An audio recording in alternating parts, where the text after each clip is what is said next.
Not the East Wing. Not the East Wing. Folks, we're going to save the East Wing one way or another. Let's get into it. Welcome to Political Playlist. All right. Are we ready, guys? Happy hour. Happy hour. We fucked that up so bad. Hey, everybody, and welcome to Political Playlist Happy Hour. I'm Michael Kristoff. I'm Anna Muskie-Goldwyn. And we have a great episode of the Happy Hour today. We're going to be talking with a young guy running for Congress in Massachusetts, Patrick Roath. And we have a lot of personal connections to the district he's running for, Massachusetts 8th Congressional District. He's challenging a pretty older incumbent who's been there a while. We're going to get into that a little bit. But first, what the F is going on with the wrecking ball at the White House? And I'm not talking about Trump wrecking ball. I'm talking about the actual wrecking ball knocking down the beloved East Wing. I don't know why I care so much about this, this. I feel like there's so many other things that are happening, that I am also angry about and should be talked about. Like the fact that, Jared Kushner and Steve Witkoff are clearly financially benefiting from the deals that they're making in the Middle East. We won't even get to that because for some reason, I'm suddenly feeling sentimental about the East Wing of the White House. Yeah.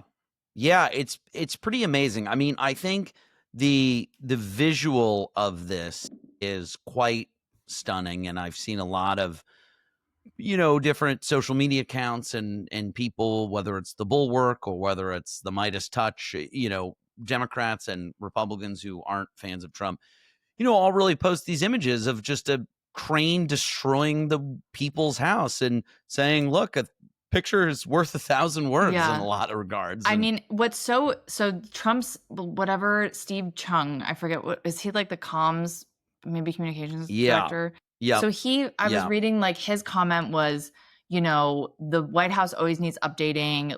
This isn't a big deal. This is something that every president does, or presidents do time to time is update. And I'm like, okay, updating is one thing, right. I think what he did to the Oval Office is obviously so gaudy and weird, but that's his right, is to redecorate the Oval Office. He can do whatever he wants with all that gold leaf. It's disgusting, but right. But you whatever. Go off, King. Or if there's literally a part of the White House where the tiles are cracking, go fix the tiles. Right. Put in tiles that you like. But this idea of just I'm going to destroy a piece of the White House and completely change its purpose. I also think that is what kind of rubs me the wrong way. It's what he did with the Rose Garden, which I think is so ridiculous.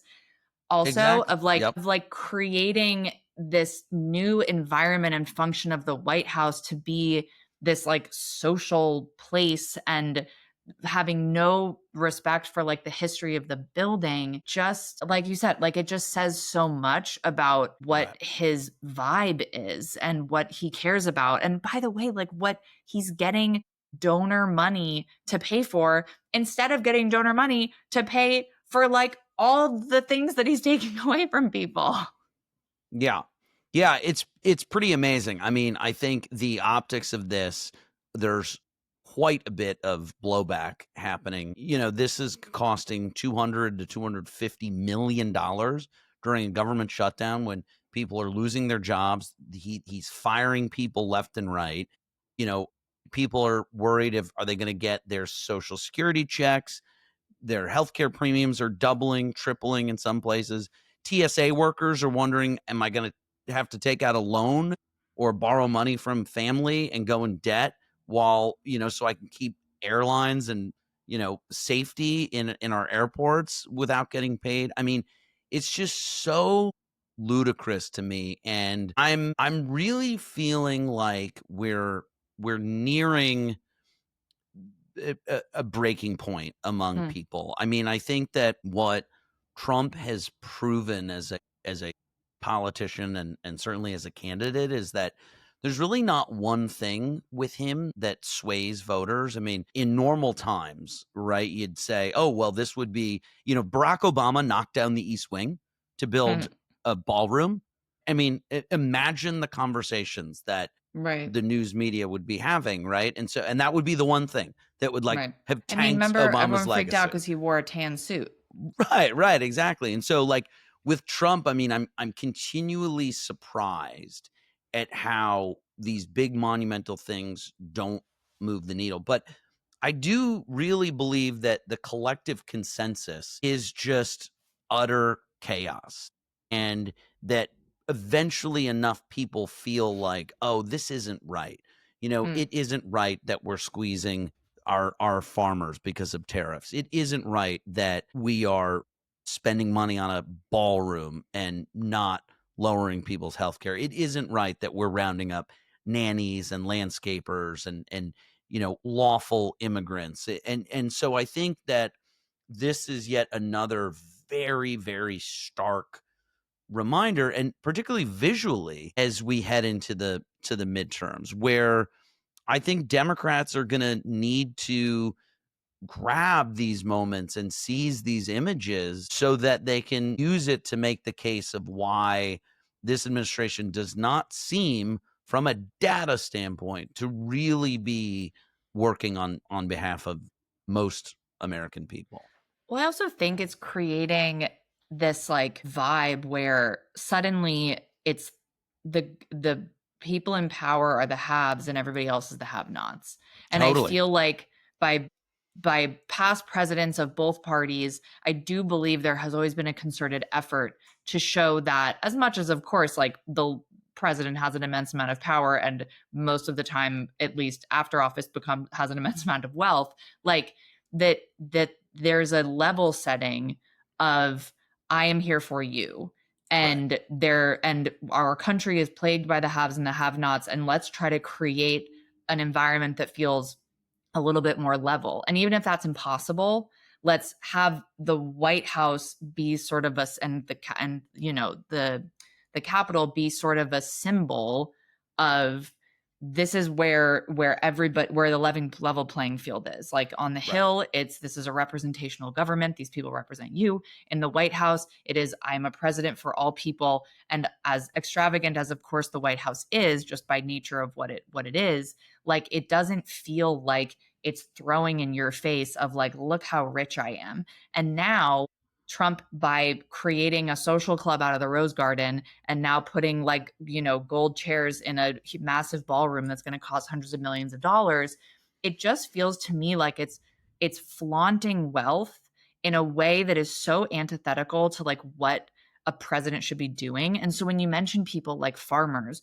or we're talking about people who are on Social Security or people who are on Medicare, like those people are now like they're just being shown what they'll never have, what they'll never get. And not just by Jeff Bezos on his yacht, which is annoying, but he runs he's the head of a company, but by the president.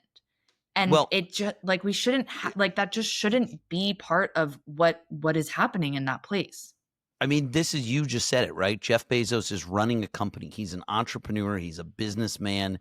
This is his job. And the notion that Trump, since being elected 9 months ago, has made $3 billion as the U.S. president is one of the most like insane, asinine things that doesn't seem like people are talking about enough, and certainly people aren't caring enough. That like this is a guy who, as you said, he's almost like re-engineering the White House to be his personal office and business.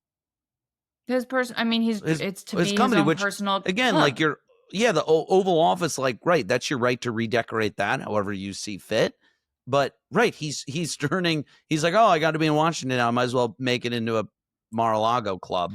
Well, the thing is, he can redecorate the White House however he wants, right? Like that's what every administration does. Is but there's also a process. There's a process for that. Right? And also, but I think that what is so crazy is this idea of like we're going to tear this down, not to improve it, not to give a better version of what was there that serves the same purpose. It's to create a completely different utilization of the space. And the utilization of the space is essentially to gather rich and powerful people together. That is the use. And I think that we see this from a lot of Republican lawmakers that are suddenly taking photos of like their menu at the I almost said Mar-a-Lago, at the Rose Garden patio. Right. And like, I think that, don't they call it like Club Rose Garden or it's something? So crazy. It's like, you as an elected official should not be flaunting this like special access that you're getting, because it just makes everybody else feel bad. Right. And like, that's not your job is not to make people feel bad. And your job is not to flaunt the access that you have. It's to pass legislation that can make people's lives better.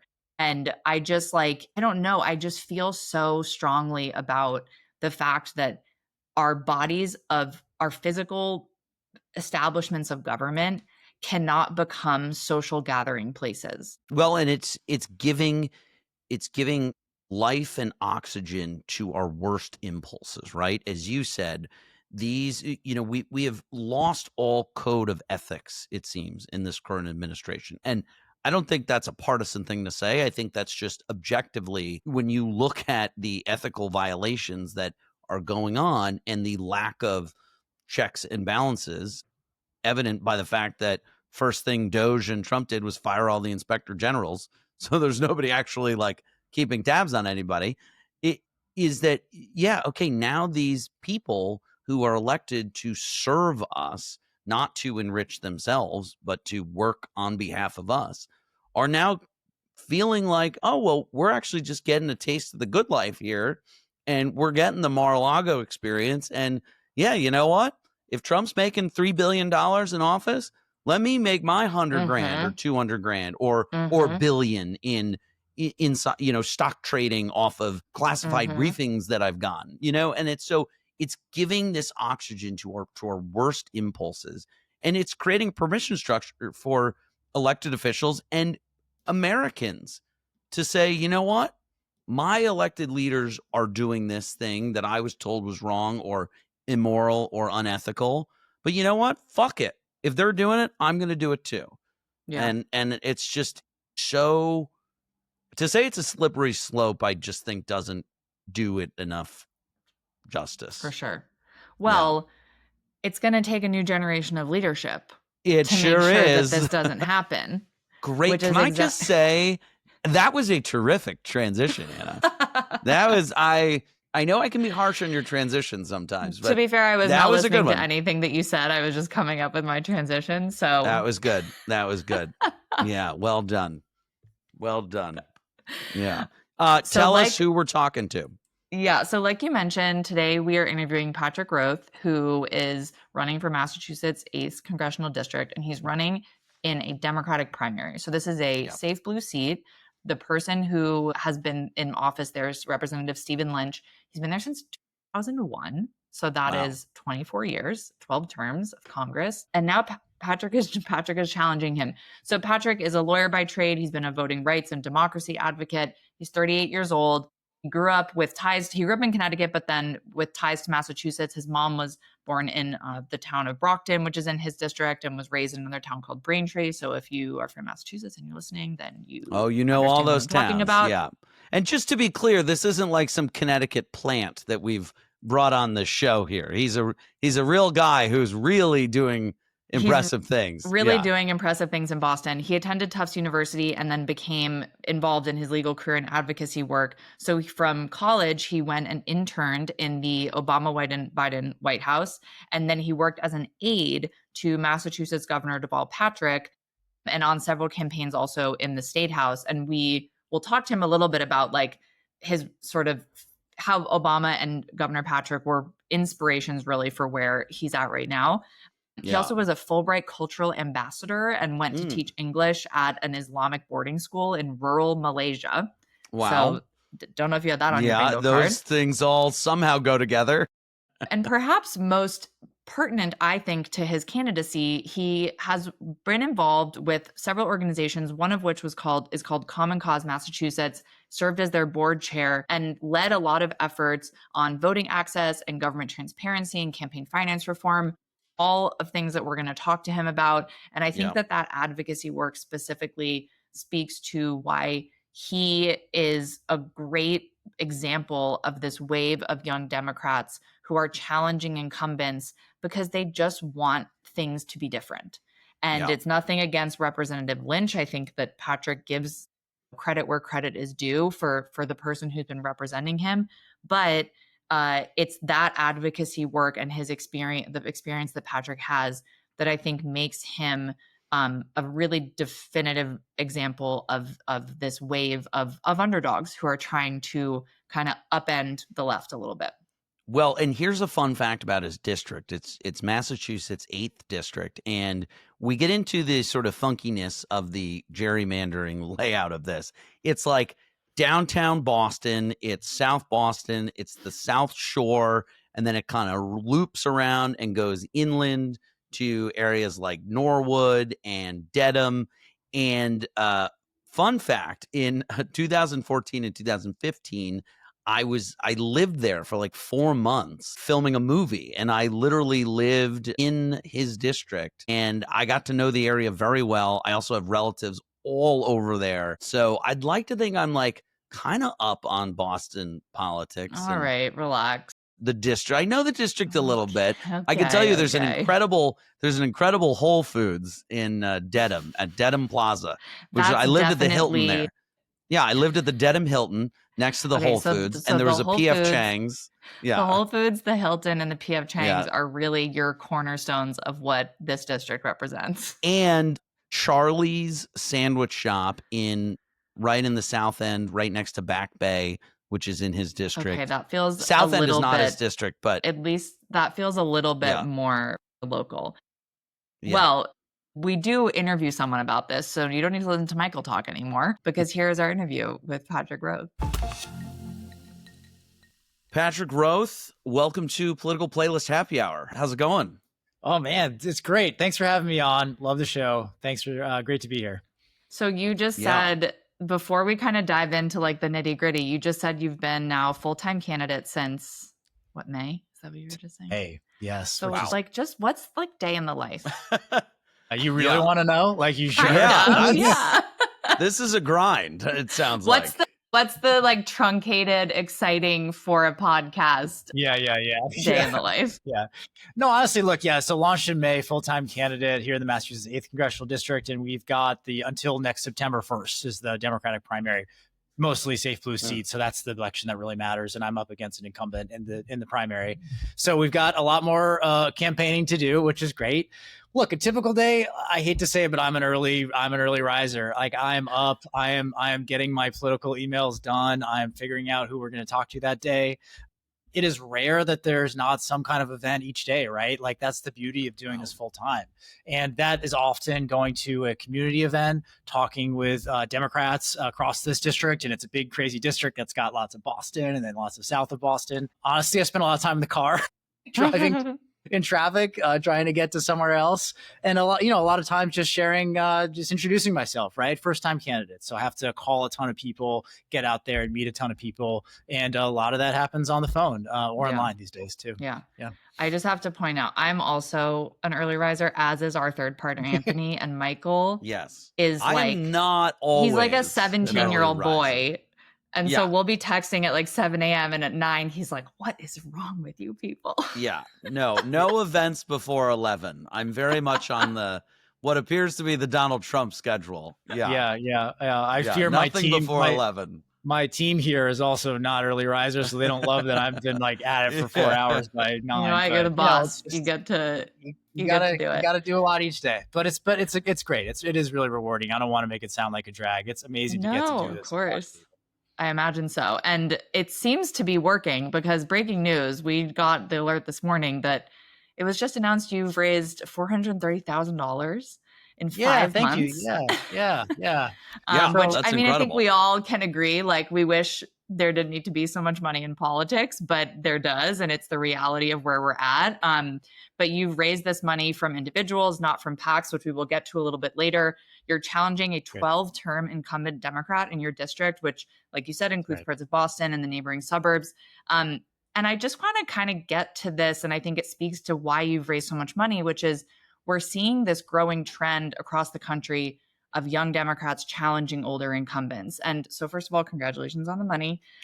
Second of all, what makes this the right moment for you specifically, and maybe you, the larger you of young people challenging in these races, to challenge these deep-rooted incumbents, and like what went into this decision for you? Yeah, great, good. Well, there's a lot there, but big picture, before anything else, I think we just need to acknowledge the really scary moment we're in as a country, right? And the things that we see threatening our country and the threat to our underlying democratic institutions. And, look, from my perspective, an administration that's done things that other administrations have not done, like target political opponents and deploy military on the police. Before we even get to things like cutting healthcare and making policy decisions, I don't agree with. And, that to me requires a certain kind of leadership, a certain kind of principled passion, urgent, bold, creative thinking that is equal to the challenge that we're facing. And is also optimistic in a way, which is hard to balance, right? But is giving people some sense for how it could be different and what's genuine and authentically different that we the Democrats could be doing.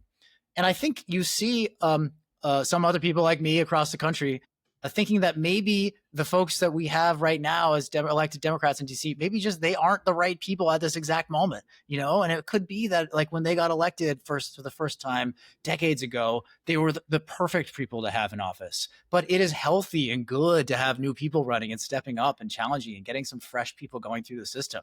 That's what the founders intended. That's what our Constitution contemplates. And it's just a healthy thing to have people getting out there. And so, look, yeah, I got into this feeling like the Democratic Party was not up to the task, apparently, of exciting people, offering that alternative, and also just sticking up for us and fighting against this administration in a thoughtful, creative, and cogent way. I thought that I could help contribute to that, some perspective and maybe some of my life experiences and a little bit of the kind of campaign I wanted to run. And then locally here in this district, in which we can talk about if you like, I think the incumbent we've had here for a long time is just similarly not up to the task and has not been doing the job, and people are ready for some change.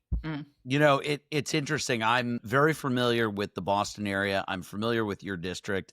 I have a lot of family there in and around the district. Actually, in 2015, I lived in Dedham for a couple of months filming a movie, which was really fun.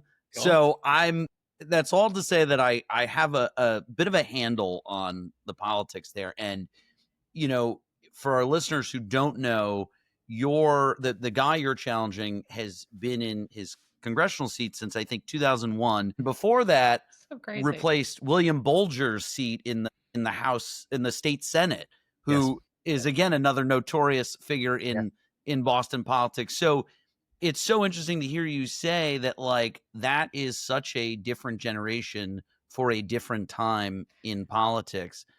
And just to kind of really zoom in for a sec, can you talk a little bit about the moment for you where you decided, okay, I'm going to do this. I'm going to run. And I guess, how'd you break that news to your wife as well? Yeah, importantly. Yeah. Well, that was more of a conversation than breaking news. Let's put it that way, right? That was not a unilateral decision. Okay.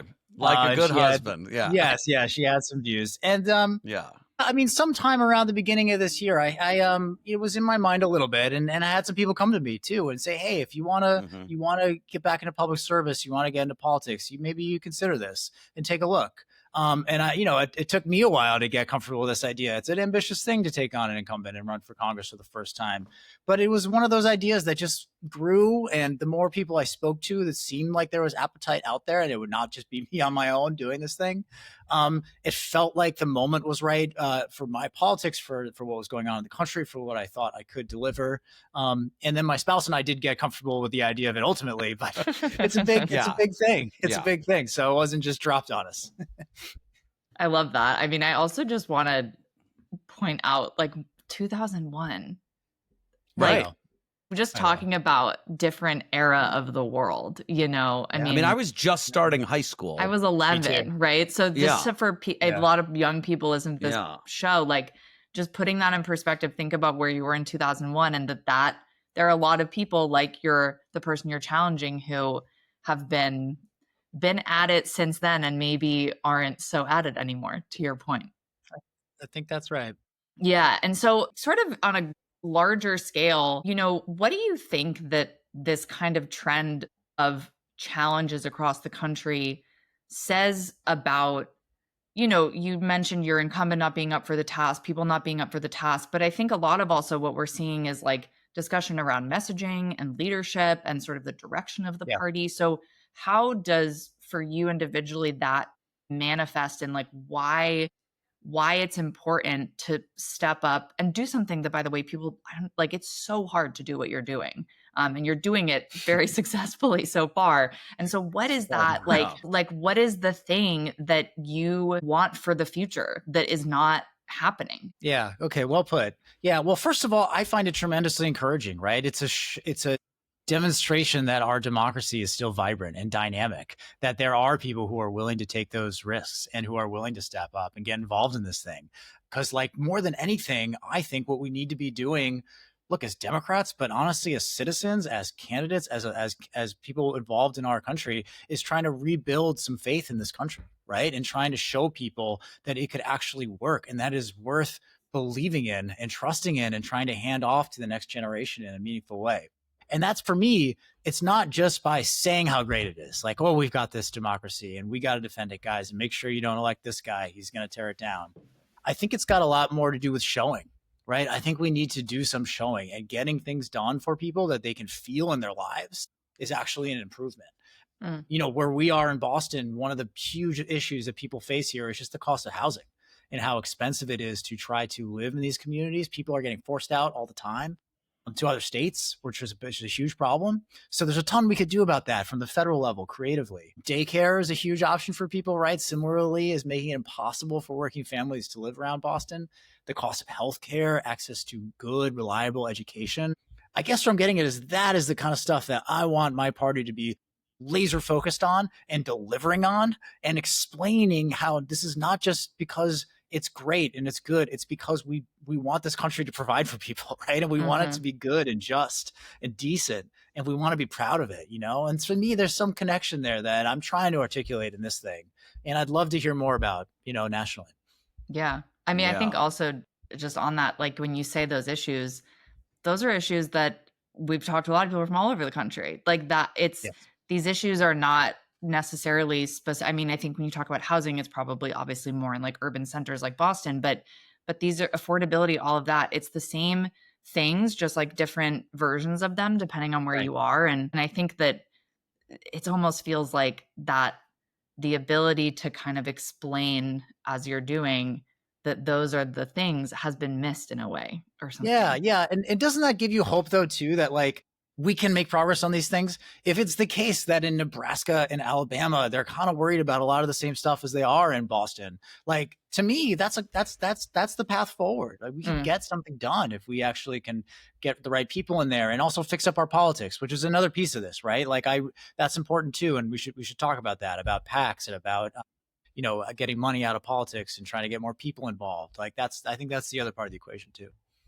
Well, since you're bringing that up, that is a big core tenet of your campaign here, which is you aren't taking super PAC money. You've done an extraordinary job raising a lot from individual donors. Walk us through what the reality of that is. And for you, why was that decision important? Because it's certainly not the easy thing to do, you know, and I'm sure it's made it harder. Why was that important? And then what are kind of the realities that now poses for the campaign? Yeah, for sure. Yeah. And it's a no corporate PAC thing, right? Which is the important part. You know, there's all sorts of PACs. You know, for me, it's just, it comes back to my background, right? And a lot of the work that I did before running was as a lawyer here in Boston. And I was the chair of Common Cause Massachusetts, which is kind of a good government voting rights, pro-democracy group, right? So we did a lot of stuff, mostly on the voting front, automatic voter registration, mail-in voting, still trying to get same day done up here. But so like those kind of, that basket of issues is kind of near and dear to my heart. And so I knew when we started this thing, I was going to try and lead with some of those issues and what I think we need to do to fix our democracy so that we can get stuff done. And for me, a couple of public plans, it's just no corporate PAC money, which is really just our attempt to try to get this country going in the right direction and model how you could try to run a campaign. I also think we need to talk about term limits, which is not something I always thought was a good idea, but I'm starting to feel like maybe we need some of that for the reasons we're discussing.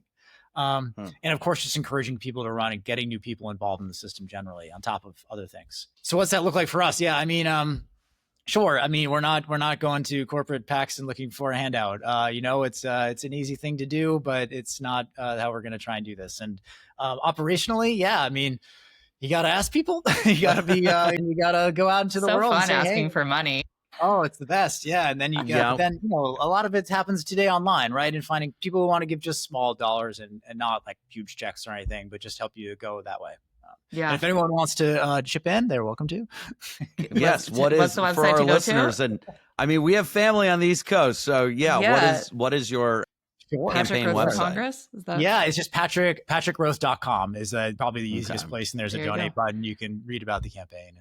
And you can be one of those individual donors. I also think that like in the sort of effort to get big money out of politics, like it takes the courage to do what you and a lot of other people, I think a lot of our generation, honestly, who's getting into politics are doing, which is recognizing like having all of this conflict of interest is on both sides, of course, is a lot of what got us into this mess, right? Yep, totally. That there are the levers of power that are being pulled by people that we in government class in high school, like we weren't told that those were the people who were going to be pulling the levers of power. And I think like that to say like we can't have money in politics is just not a reality right now. But I think like these are the incremental steps, at least to get there. That's right. And I think when you talk to especially young people, even younger than us, right? Like young people, I don't think that they have confidence in that things can change. They don't believe in the system. They see all that corruption.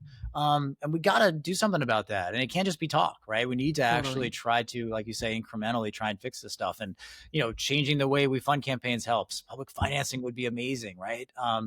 I think we need to amend the Constitution and get rid of Citizens United, but that's maybe even further down that. I couldn't agree more. Yeah. I think is one of the more consequential Supreme Court cases in the last handful of decades.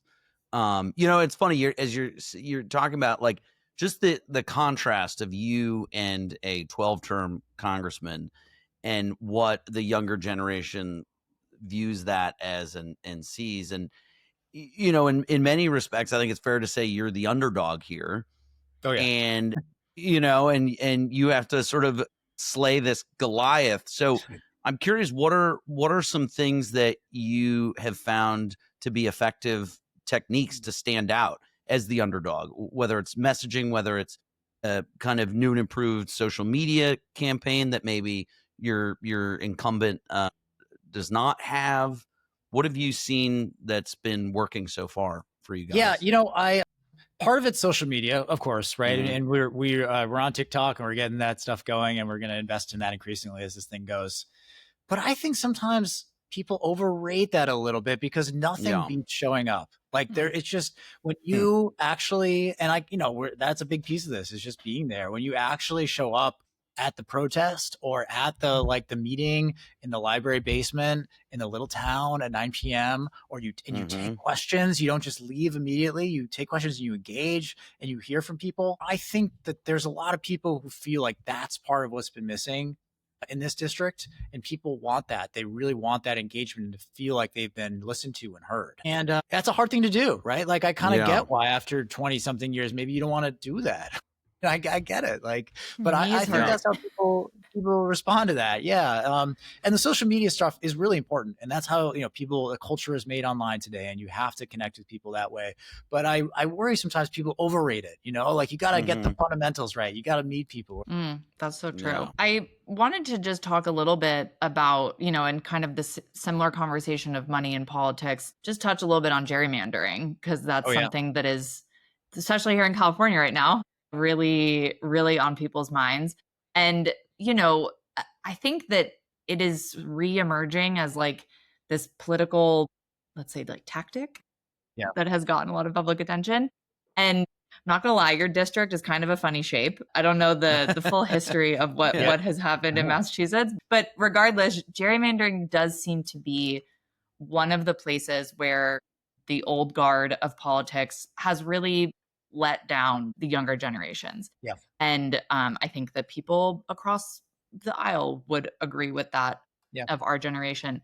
And so I'm curious, like, how do you think, whether it be an issue like gerrymandering or some of these other issues that feel like they're kind of having a resurgence, How do you think that we don't just rectify what Trump is trying to do and kind of his political maneuvering, but more broadly, like work to have a more representational government, which I think is what good. we all wish it was, right? Yeah, totally. Great. Yes. On gerrymandering, first of all, like there is a solution, right? Like the Congress could pass a law and say every state has to set up an independent commission, and it's got to be free from politics. It has to use these criteria to draw the lines as fair as possible. And there's not going to be any political influence. And you can, account for like contiguous borders of municipalities. And, we could get that done. That's something that a Democratic Congress could and would pass with a Democratic president someday. God willing, we will.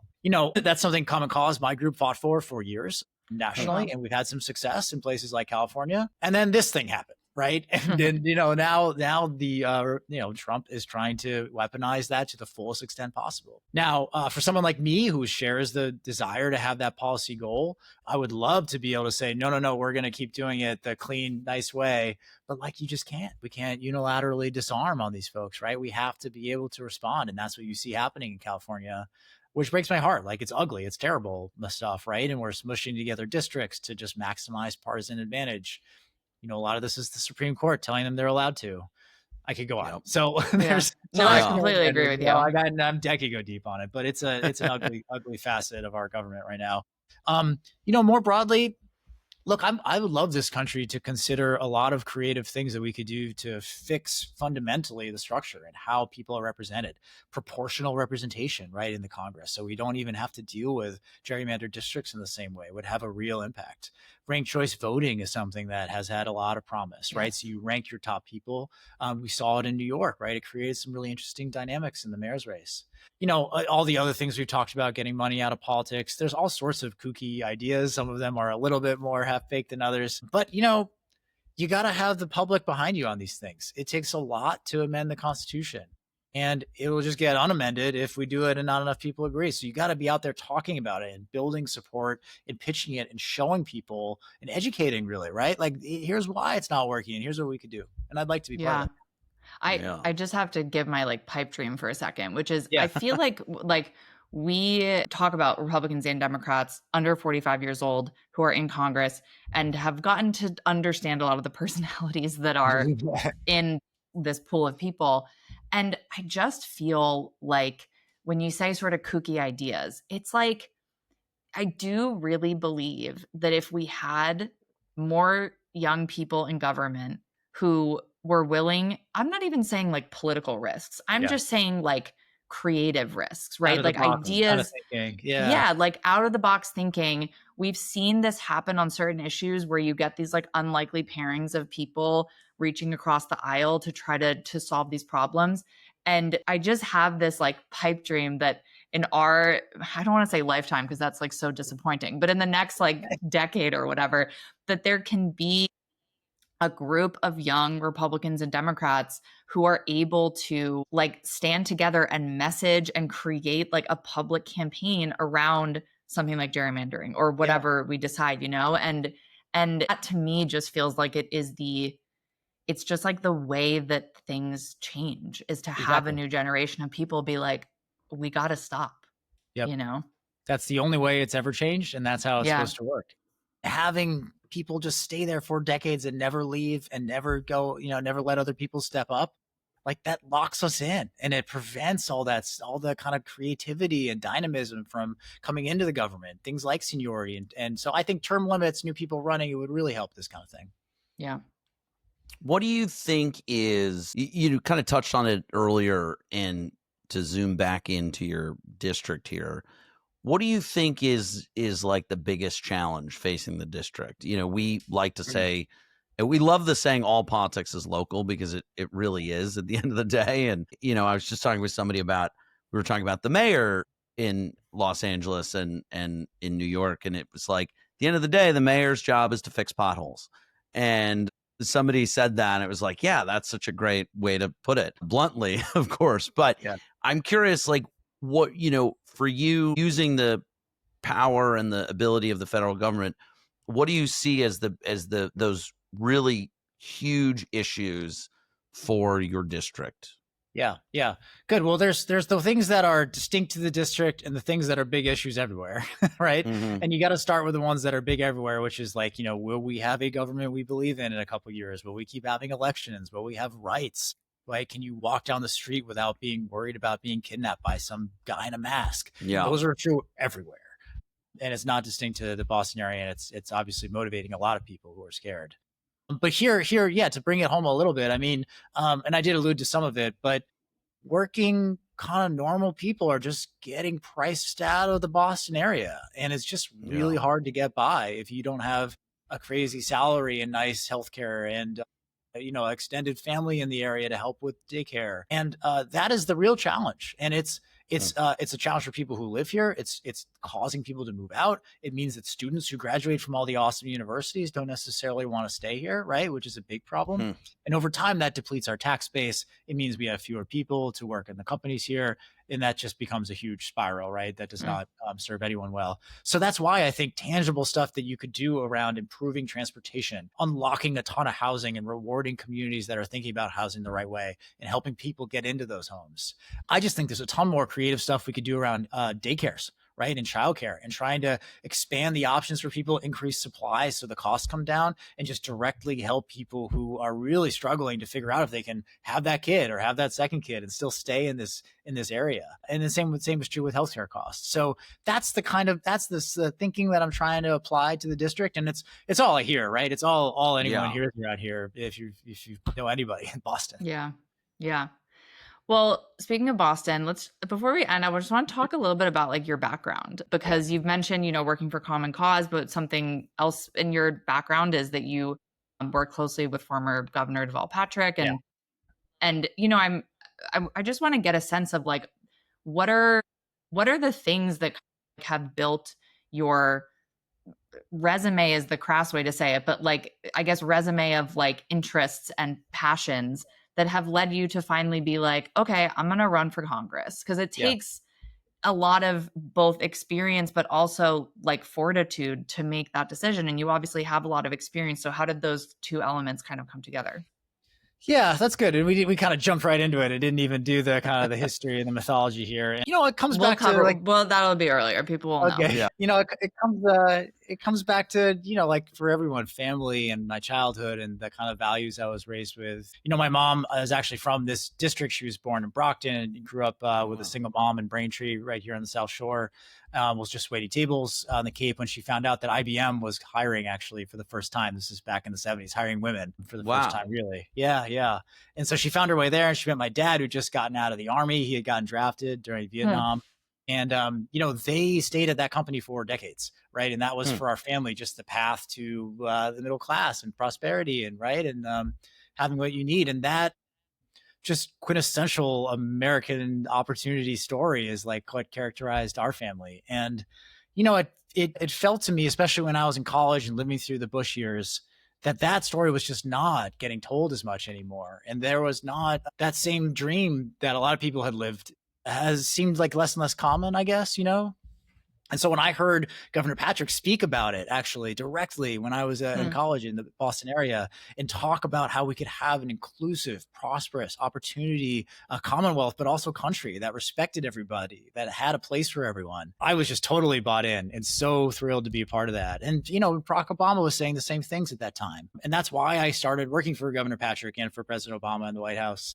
And that's what kind of set me on this path, and that's what I'm a believer in. And I think this country still can get back to that. I think that is the vision we have got to get back to and keep striving toward. That's why we need to fix our politics. It's why we need some new people in these jobs, because it's so important. And I don't know that it's going to be there for the next generation if we don't keep at it.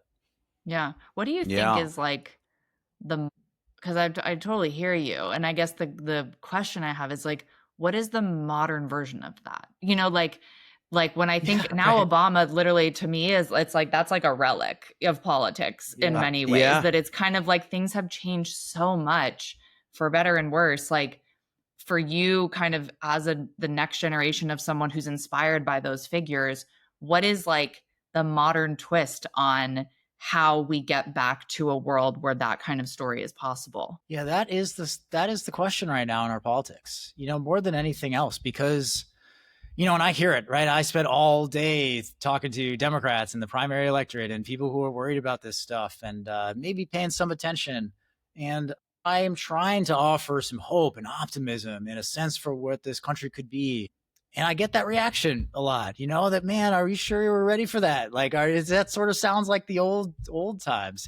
So I don't know exactly, but we've got to, right? Like, how do you, we have to be, if not, then what are we? I mean, it's a nihilistic project. Like you got to be able to have some confidence in this country, and you have to be able to believe in it still, not naively and not at a surface level, but that, we can still get some things right. And so I don't know. I don't know exactly what that message today looks like. I'm trying in my own way to kind of prosecute that here, I guess, but there's gotta be a lot of it happening everywhere. Yeah. Well, I feel like you've talked. Well, I was just gonna say, you've talked about how, I love that line. It's so simple, but it's true, is like showing up is half the battle. And, as you go around throughout the district and meeting all these people, it seems like there's something just inherently authentic about that. I think somebody who isn't running an authentic campaign wouldn't be doing that. And I'm curious, like, as you really have taken the time to engage with folks, what has surprised you about the district or this campaign so far that maybe you weren't ready for? If I kind of knew this going in, but maybe, and it's hard to put exactly, but just the instability of it all right now, like the sense that it's all up for grabs, and maybe it's time to rethink a lot of basic stuff, and openness to new ideas, good ideas, bad ideas, creative ideas. Like people are kind of looking for something. And, I thought heading into this that, there would still be a lot of people who needed persuading about some big swings we could take or the real risks of what's going on right now. And there's some of that, but I don't know. I just feel like our country and our politics are at this, really unsettled moment, I think. And there's opportunities for that to turn into something really good. And there's opportunities for it to be really bad. And I think it's up to people to kind of try to figure out what that looks like. I don't mean to talk in abstraction, like, just very directly, like, if we decide that we don't want this country to be one that respects individual rights and political participation rights, that could go away. But, there's such opportunity if you want to elect some new people and elect folks who are thinking about the future and care about this country. I guess, sorry, I'm rambling a little, but that's what I feel out there. No, it's what great. The format's for.